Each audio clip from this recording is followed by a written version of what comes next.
The engine gave out a majestic roar as an unknown car drifted right between me and Nikolai's car. An ugly screech of the tires against the asphalt left behind bold tire marks on the road. Then the car raced right at Nikolai's car. I gasped as my heart pounded horrifyingly at the sight. 2 other cars zoomed in, flanking Nikolai's car from the rear. The 3 cars trapping Nikolai's car decelerated until all the 4 cars came to a stop.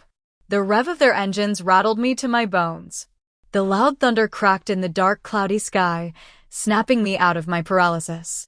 I scrambled to my shaking legs. Limping, I tried to get away from all of them as far away as I could get.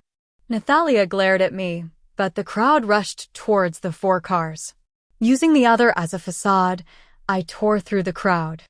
I hadn't even covered halfway to the graveyard when it started pouring down.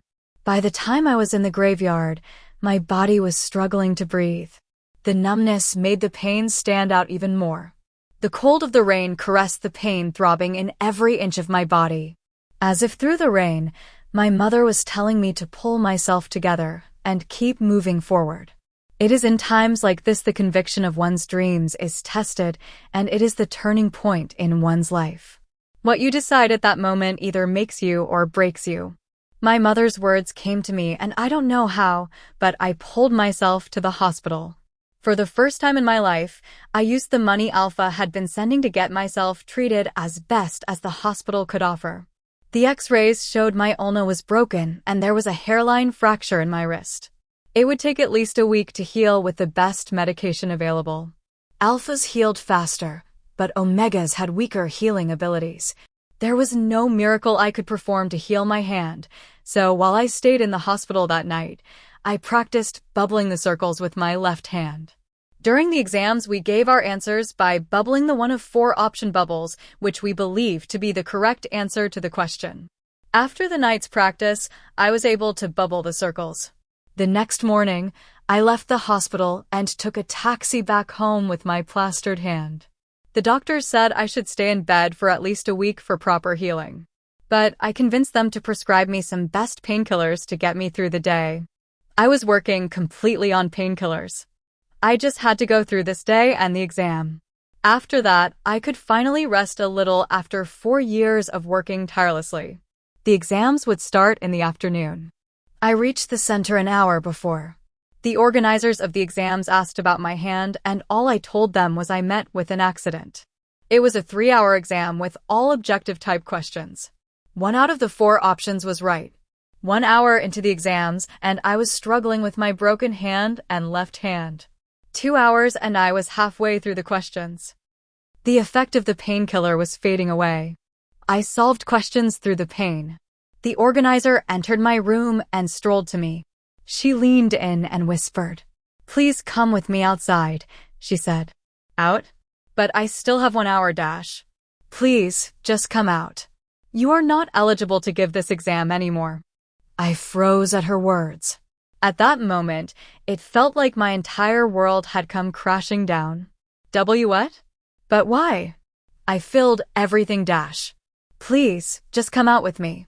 Don't disturb the other candidates. I bit back my tears. I will.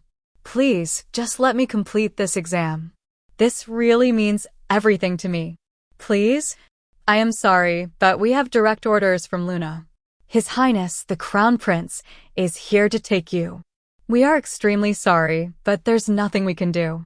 My heart dropped as soon as I heard Nikolai was there. Please. I begged, gulping down the tightness building in my throat. Just half an hour. I am begging you. Please. My heart thundered in my chest as if it would break all my ribs.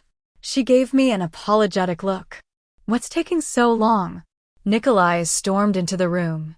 Paralyzed, I widened my eyes. Tears welled up in my eyes and my mouth dried up. My stomach twisted and dropped with every step he took. He stopped near my table and winced at the question paper and answer sheet.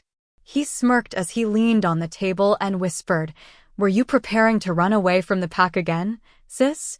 You found a legal way this time, didn't you? Please don't take this away from me," I gasped, as tears trailed down my frozen eyes. Please. I'll do everything you say. Just let me, He grabbed my upper arm and, with brute strength, pulled me to my feet. I am extremely sorry for disturbing you guys. As you can see, my sister is hurt and we are extremely worried about her well-being. That is why my mother asked me to get her back to the palace. My naive sister doesn't know what's good for her and what's not. I apologize for the disturbance she caused. I struggled to free myself from him when he yanked me closer, whispering against my ear, "Stop, or I will break every bone in your body. Please. I am sorry. I promise I will do better." Even though I knew it was useless, I tried to talk to him as he dragged me through the empty hallways of the college and threw me in his car. I pressed my hand against the glass as he slammed the door on my face. "Please, Nikolai. Please, just half an hour. Just give me half an hour. I promise I will come with you wherever you want." I wasn't begging. I was desperate. He got in the driver's seat, and I clutched his hand before he could start the car. "Please, Nikolai. Please, just once. I have never asked for anything. Just once, give me a little time. Let me complete my exams. Please." I bowed in front of him. "Breaking your hand wasn't enough. Should have broken your legs as well." "Ugh. But mother said not to hurt you today." He hit the steering wheel. Gritting his teeth, he grabbed my cheeks. "Don't you understand, sis? You are not even allowed to breathe if we don't approve of it. You thought you could give this exam without us noticing." I yelped as he grabbed my hair. Pain throbbed through my head. "Don't you remember your promise? You said you would be my obedient doll. What's with this defiance?" "I am already fucking frustrated. Don't get on my nerves anymore. I came all the way here to pick you.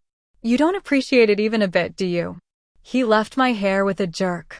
I clenched my jaws, trying to remain as silent as I could.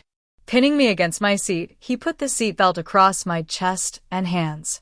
Nikolai started the car and drove it out of the college.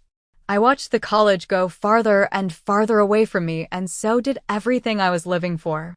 "I am warning you, if you tell anything about this broken hand to father, I will make it worse."